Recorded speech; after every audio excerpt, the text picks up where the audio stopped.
partner with them is coming up next.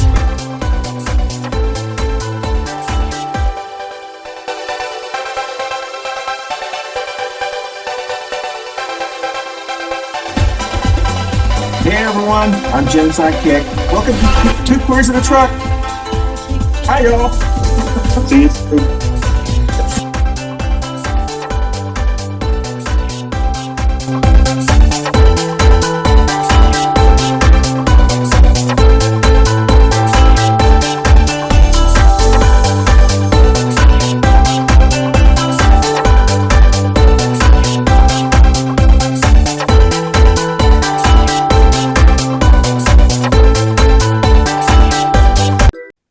Good morning, everybody. It is Two Queers in the Truck time.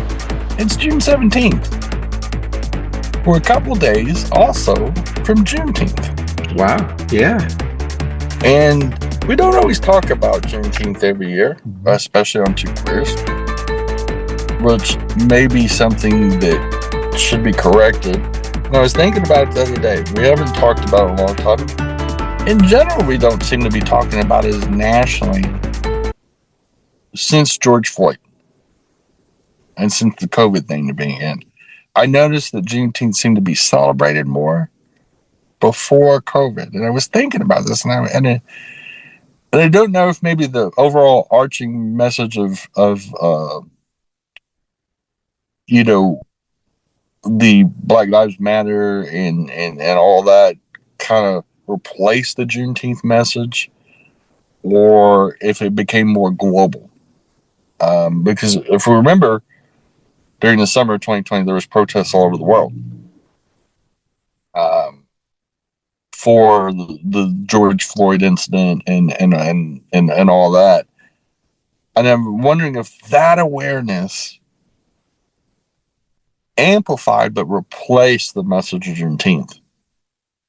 And it's something that I haven't noticed anybody really talking about it, but since it's the 17th and it's 2 days before Juneteenth, which is June 19th, which is the commemoration of basically the Texas African slaves, finding out that 2 years earlier that they were freed by the Emancipation Proclamation by Abraham Lincoln, President Lincoln, and that Texas had kept them in the dark 2 years longer.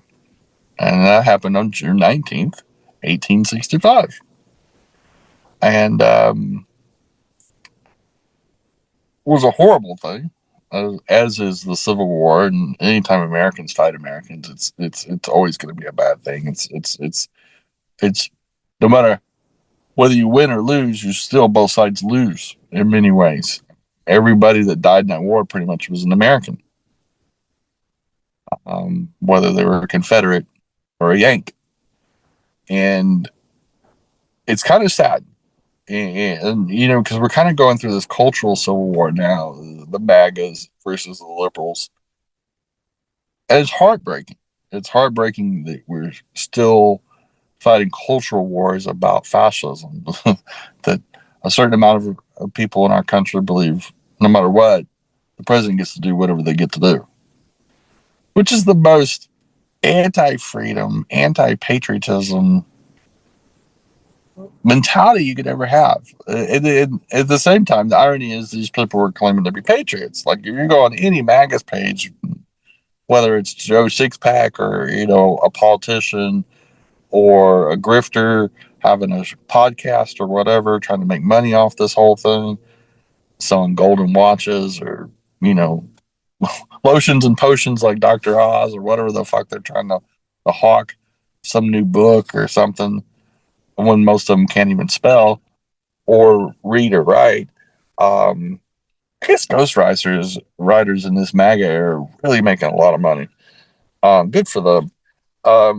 Because these that if Boebert wrote a book, and I don't know if she has or hasn't, I wouldn't have any interest in her Boebert writing a book. But I'm wondering if she wrote a book, she'd have to have it ghostwritten because she's dumber than a stump, and that's an insult to the tree stump. But anyway, I was just thinking about her the other day because, somebody was putting on some fake glasses, and this made me look smart. And I said, well, glasses don't really make somebody look smart. people just assume because you read a lot, because you're wearing reading glasses, that you are smart. But there's picture books too. Anyway, and books on tape for people like me that don't like to read. But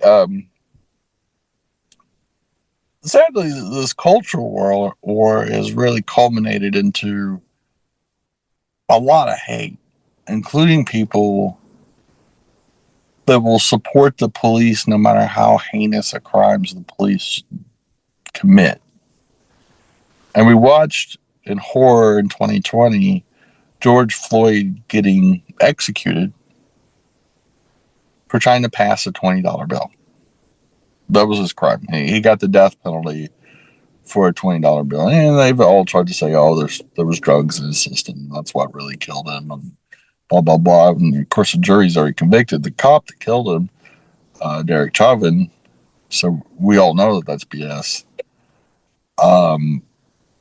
Any case, whether the drugs made him OD or not, I'm sure being face planted on hot asphalt with a knee in your back for 9.5 minutes while the guy's screaming in agony probably didn't help. And there was no reason why there was 6 or 7 cops there. Like George Floyd wasn't trying to punch him or assault him or anything like that. And everybody saw the video, especially the full video. It's tough to watch. As Christian and I, when we marched in one of the marches culminated in everybody taking a knee for 9.5 minutes. And to have your knee on asphalt in the middle of the street hurt like hell. In fact, I struggled with doing it. But I can't imagine having a knee in my back for 9.5 minutes while I'm laying face first on hot asphalt like he was. That would be a terrible way to die. In no form or fashion did any legitimate cop say that was okay. In fact, a lot of the police officers I knew were posting that in no way was that procedure in any police department in America. We are up against our first break, and we'll be right back with some more Two Queers in the Truck right after this. Howdy, y'all. This is a Pride message from all of us at Cannis Media saying Happy Pride 2026. Somewhere around the country they have had other Pride events, which Happy Pride again. And June is International Pride Month, which is what this special is all about. I hope you enjoy it. I hope it informs you on events going around the country.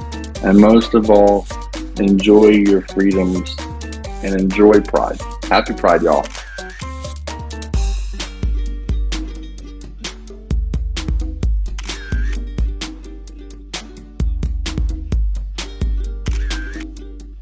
Hey y'all, this is Jetty with Two Queers in the Truck and Christian's along with me, and we're just having fun, and we're looking forward to the 2025 season, and super excited. We have some neat things going on in our whole family of shows, including Coffee and Pan Dulce, and many new shows that are brewing.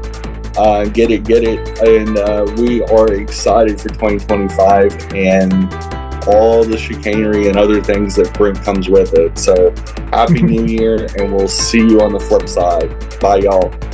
Bye y'all. Bye boo. Bye boo. Hey Cannis Media listeners, this is your insight from Miss Cat, and I just want to say to y'all, Happy Pride Month. I want y'all to enjoy yourselves, have a wonderful Pride Month, go to events, and make sure to learn and study why we should remember Pride Month, because this month is supposed to represent the blood, sweat, tears, and everything that was given from all the activists, from all the allies, from all the people in the LGBTQA+ community, from everyone who worked their butts off to make sure that everyone is seen as a human being and as equal. So, enjoy the month, go on vacation, forget about the news and shit like that, and just have a good Pride Month. And be safe, be happy, be proud, and fuck fashion.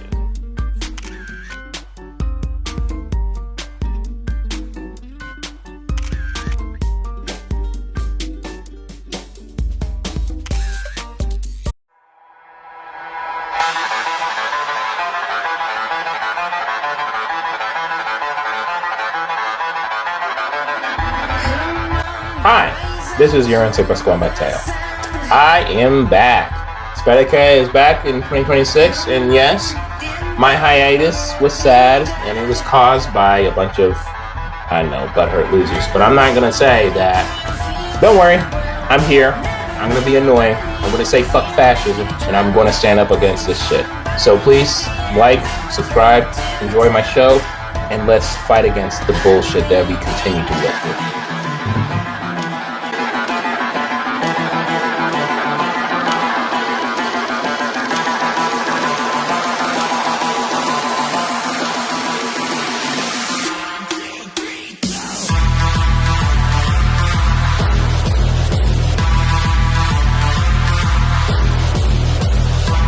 Hey everyone, it's Christian Cano with the Coffee and Poundusha Show and Cannis Media.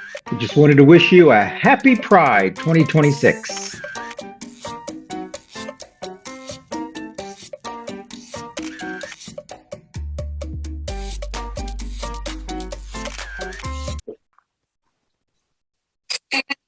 Hey, everybody, you can catch us on your favorite audio podcast platform, Spotify, and all Apple Store, the Google machine, and whoever else does podcasts. We're on there. We broke in, and we're staying. So enjoy the Two Queers in the Truck on your favorite audio podcast platform. Thanks for listening or watching. Bye-bye. Happy Pride. But I'm wondering if the heinousness of seeing that it was so more brutal than a shooting. Like a cop shooting somebody because they got a cell phone in their hand. They said they mistaked it for a gun. Because there was 5 other police-related killings of civilians that day. There were 6 total. George Floyd's caught the imagination of America and the sympathy. And I don't know if it was because it was so graphic, because it was such a, whereas a shooting is literally bang, bang, person's dead.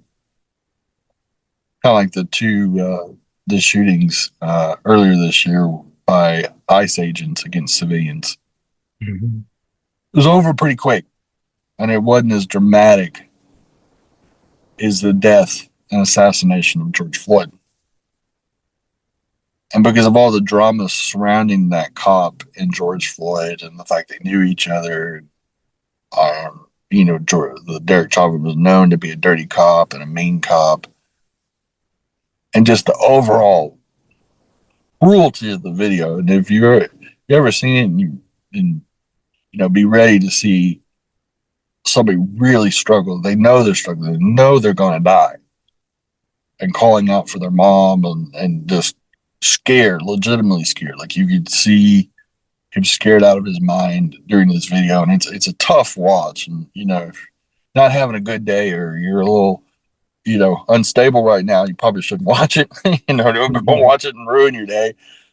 But how the Black Lives Matter movement has really overtaken things like at a society, or maybe it's just me. Maybe I'm imagining this, but it seems like there's more talk about Black Lives Matter than June 19th, Juneteenth, and it seems to refocus the movement of guaranteeing human rights and civil rights and equal protection under the law for people of color. Or it seems to have increased the conversation. I don't even know how to say it, but it seems to have shadowed some of the bigger events like MLK Day and stuff like that. It seemed to be bigger before 2020, or maybe our society pivoted. I'm not a person of color. I've got very, very white skin. I'm no matter what my genetics say, I've got white privilege. So I'm not on the inside circles, nor should I be. I should only be assisting from the sidelines because obviously people of color don't need me leading the way, or any white person or white passing person probably shouldn't be in charge of anything in their movement other than helping them and marching with them and protecting them. Black people don't need white saviors, white allies, and they need white people in white circles of power to be those eyes in the room, to speak up when people are saying horrific things. That's what needs to happen. Whether it is the targeting of Hispanic people and Latinx people by ICE, like we're going through right now, whether it is police profiling and redlining against, people of color, specifically Black people of African descent, whatever the case may be, white people cause this problem. Specifically Anglos, WASPs, and all those type of people. And just like this last week's show, we were talking about Christianity, conservative Christianity needs good leaders. And we may have found one with James Talrico and showing how to love and lead by example. And I'm wondering who that is, especially among the white progressives. Because Black and brown people can't do it by themselves. White people started the problem. They started the forest fire. White people were obligated to put the fire out. Because if they don't, it's always going to burn. There's going to be another movement like this ICE movement, this ICE terrorism to continue. Maybe in another form and fashion, it may die down, and once Congress turns over this fall, hopefully, and they defund ICE and they shut down the programs, they shut down the detention deals, and they re-examine and reignite what's proper etiquette for the deal. They force the untrained people to go back into proper training. They go through background checks, and if they're found to be unfit or problematic, they're booted out. Like real checks and balances for a government agency that is absolutely spending a lot of money for no reason and causing a lot of havoc in a lot of industries, like the agricultural industry and some many places that are affected that are MAGA country. But again, putting checks and balances on so we can have human rights. Again, that's why our country was founded. That many of our things, our initial ideals, coming up on this 250th birthday, that we seem to forget, or certain parts of our society forget, that we fought the Revolutionary War for a reason. But we're up against our second commercial break, and we'll be right back with some more Two Queers on the Truck right after these important messages. Hey y'all, thanks for listening to Two Queers in a Truck. And we do broadcast on YouTube and Facebook in a video version, and we're also on all the audio platforms out there. So your favorite way to listen to your podcast. We've been doing this for a couple years, and we appreciate y'all listening. We know you have a ton of choices, even though we may be the best choice. We always appreciate our listeners, and we'll try to bring you quality in the future. Thanks for listening. As always, Christian and Jenny, we're out. Thank y'all.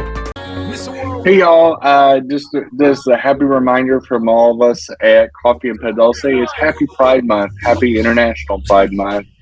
And whomever you are, whether you're an ally or a member of the LGBT community, please celebrate and please show your pride, whether you're in or out of the closet. All lives are valid, and we appreciate y'all, and fly your flags and enjoy your month. Thanks for participating. See y'all Happy next Pride. week. Happy Pride. Howdy, y'all. It's Christian Cano with Cannis Media and the Coffee and Ponducci Show. We wanted to wish everyone a happy Pride. We hope you have a great Happy Pride month. Have fun at the events. Have a great time at all the wonderful Pride events you're going to be attending this summer and throughout the year. Happy Pride, y'all.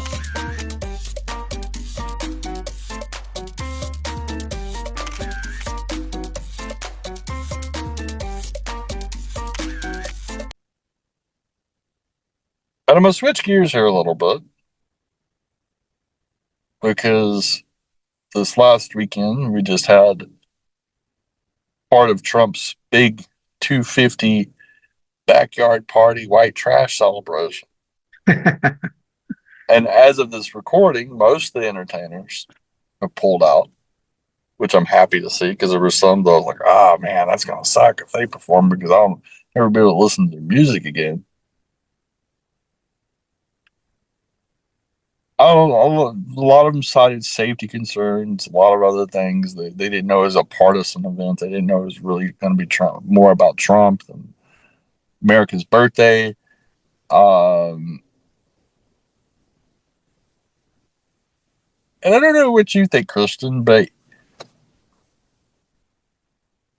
a lot of these people just didn't want to be associated with Trump. They didn't want to be up on a stage celebrating his birthday, because they knew it would divide their fans, because there's like a Bret Michaels, for example, the lead singer of Poison.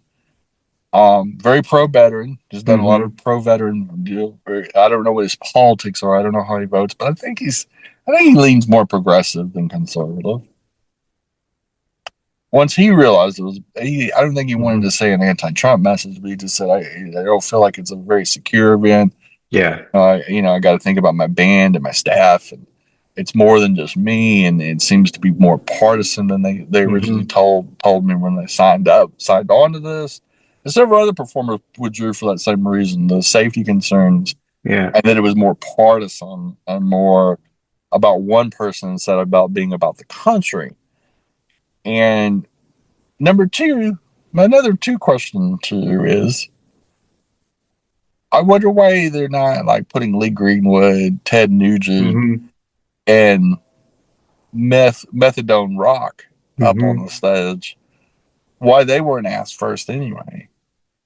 So this is what I think. To me, this boils down the MAGA Trump era in the best way that I know how to describe it. I saw this meme, ironically, when you said this this weekend before we recorded this show, and it says, these are the bands that have played for Obama. All right?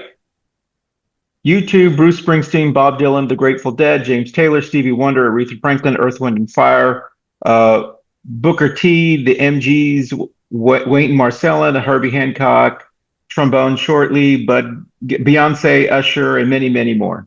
All right? These are the groups that have rushed to play for Trump.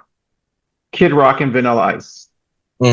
So all you have to do is just push who is excited to play for other presidents and who is not excited to play for Trump.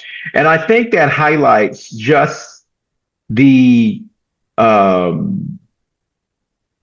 I don't know how to describe it. It just highlights what America thinks and what artists think. I mean, if you're an artist, if you're in the performing arts or whatever, and you want to be associated with something that's not only going to be shine light to your art, but also maybe increase your fan base, Trump's negative, hateful, spiteful, crappy message is not appealing to people. And that is why, in my view, he is so bitter and angry towards the arts, towards the Kennedy Center, towards, everything, is because they don't want to be connected to him. And so I just think that it is, I don't know how to describe it. It's so reflectant of what people actually think. It's what people of New York think of him. It's what people of, it's what everyone thinks of being around him. And so if I were an entertainer or an artist, I would not want to be connected to something like that. Like you mentioned this on one of your shows before, it's like, why would you want to perform in front of the KKK? Yeah. Well, and especially these last 2 years, I think if he wasn't president, let's say Harris won, which most likely she did, and Trump was still a former president. He didn't get reelected in 2024, and he wanted to perform have this show somewhere in the DC area, or maybe one of his sleazy golf motels or something. Or like for his birthday or something. Yeah. And these last 2 years wouldn't happen with the ICE deals and the wars that he's gotten us into, and all the mess and the tariffs and the horrible failure after horrible failure. Like, it's been 2 years of losing, and clearly re-electing him was a massive mistake on the American people's fault. I think probably most of those performers wouldn't have pulled out. Yeah. Because it would be a former president celebrating his birthday. And if it was more of a birthday celebration, and Trump wanted to give a nod to the 250 of America, I think we'd have a different conversation. But because, one,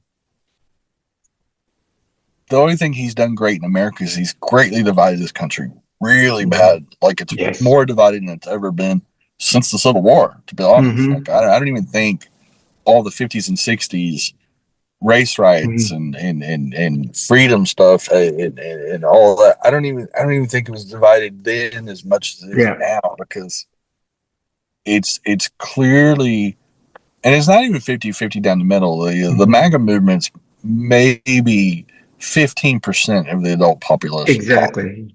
Tops. Yeah. And it's this loud crybaby movement where they say fuck your feelings to everybody else but themselves. Yeah. Mostly a bunch of man babies with a bunch of fucking tone deaf women that are just problematic in every case. That even the men in their movement don't care for them. They prefer drag queens and trans women, gay men. That's right. They're seeking out the sausage, so to speak. Also, a really important point is how the MMA is still not pulled out. That the main feature is going to be a bunch of sweaty men manhandling each other, glistening in the sun. And what all the memes are saying, it's like the gay pride event of June. So it's like, I mean, there's a lot of gay men that love MMA and pro wrestling because it's a lot of man on man. It's a man slamming good time. After Trump's, especially the way he dances, where he looks like he's in a special kind of circle. It's ironic that almost every one of the performers were men too, which is really funny. Two, the ultimate man on man. You're right. I didn't think about that. You're right. Except for Martina McBride, I think was the only female performer, if I remember right. That's right. Yeah. And she pulled out pretty fast because, whatever reputation she has. I don't know a lot about Martina McBride. I know the country singer, but I'm not a fan. I'm Switzerland. I don't even know who. Sure. I know who she is, but I couldn't even tell you a Martina McBride song. But I do know who Bret Michaels is because I've been a fan of his for a long time. Plus, he's got great hair. He's got really great hair. And his reality show was cringy but funny.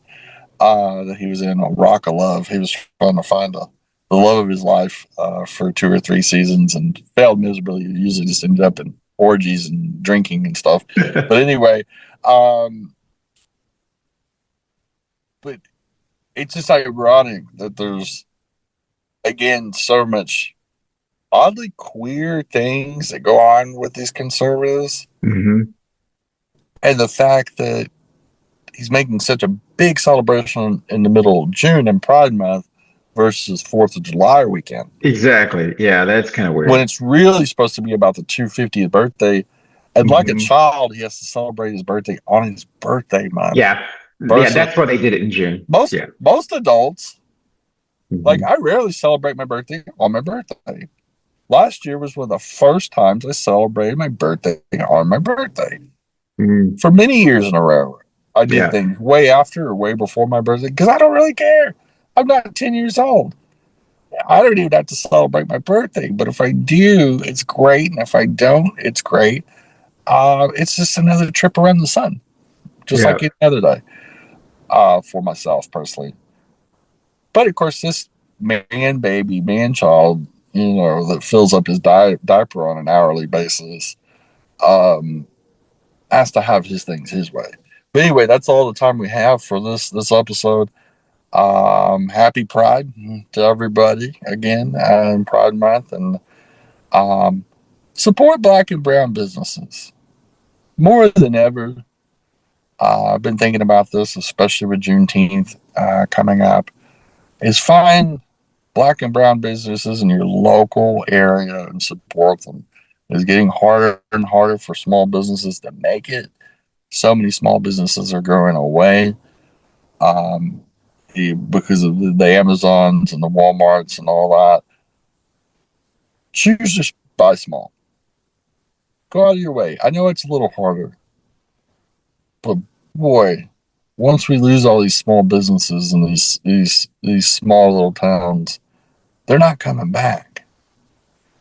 And small business is the backbone, and small businesses employ a lot more LGBT people than big corporations do. And so keep that in mind when you go shopping this summer for supplies and things like that. Try to buy small if you can. That's my message of the day, my tip of the day. But that's all we have for Two Queers, and we'll dance on out. Bye, y'all. Bye, boo. Bye, y'all. Bye, boo. Hey, y'all. Thanks for watching Two Queers on the Truck. And we talked about Juneteenth and the importance of it, but it's coming up in a couple of days from this area. And I think it's important that if you never celebrate, maybe go to a Juneteenth celebration. Maybe support a cause that's related to that event. You usually have them in parks and event centers all across America. And if you don't know what Juneteenth is, maybe Google it and get educated on why it's so important, or why it's so important as part of the Black Lives Matter, the civil rights and human rights. And I don't know, maybe read something, learn a little bit more about another community if you're not a person of color, and support your neighbors. And as always, support local Black and brown businesses because they need it, and more than ever in these trying times economically. And also, if you support local, you're buying American. So a double whammy right there for your tax base. Anyway, we appreciate you as always. We've always said on both of those shows, support local. Appreciate you guys. Have a great week. Be safe out there in the summertime. And thanks for watching. Bye, y'all. Bye, y'all. Bye, boo. Hi, everybody. This is Yorense from the Americo Show over here. All I'm here is doing a little quick PSA. Use this summer to do volunteer work. Go to your nearest YMCA. Go to your nearest homeless shelter. Go to whatever community services or programs that you can help out and volunteer. Because right now, we have a bunch of fascist pieces of shit trying to rip apart our country and rip apart the people, our communities, by spreading hate and bigotry. The best way to combat it is, one, working in your community and standing strong to show that you are strong and you're here to help out others. Two, combat misinformation. If you hear bullshit, first research and make sure if it's true or not. If it is not true, call it out. If it is true, get the facts. Be knowledgeable of it because it might come out later. So always stand against that. And three, fuck fascists. Stand against them. Make them feel uncomfortable. There is too many people out there feeling like they can say the hard R or say slurs or be violent. Make them understand that a lot of people die to make sure this hatred and bigotry does not exist. All our civil rights workers, all the people who stormed Normandy, everybody who fought against intolerance and hatred, they died and worked their asses off to stop this. So follow in their footsteps and stop this madness. This is Yorense again from Americo, and all I can say is be there for your community and stand up for what's right. Fuck fascism and have a wonderful day. Coffee and pan dulce. How's that? Coffee and pan dulce. Sounds great. You sounded like a telenova. I mean, That's what I'm trying to. All I have to say is go. Yes. As a non-Spanish speaker.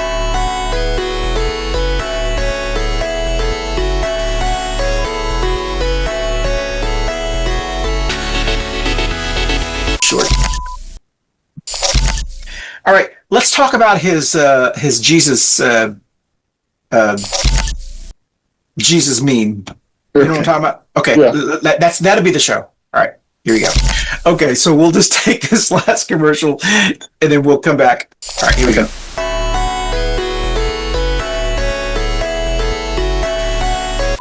And this is the Jenny Award.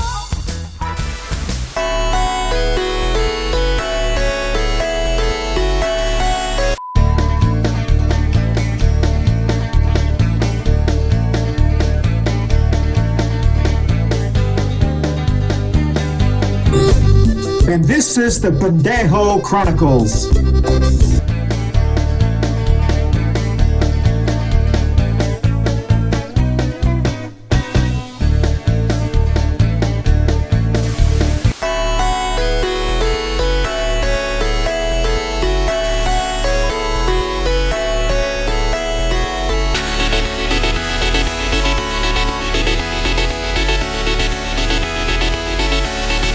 Coffee and pan dulce. How's that? Coffee and pan dulce.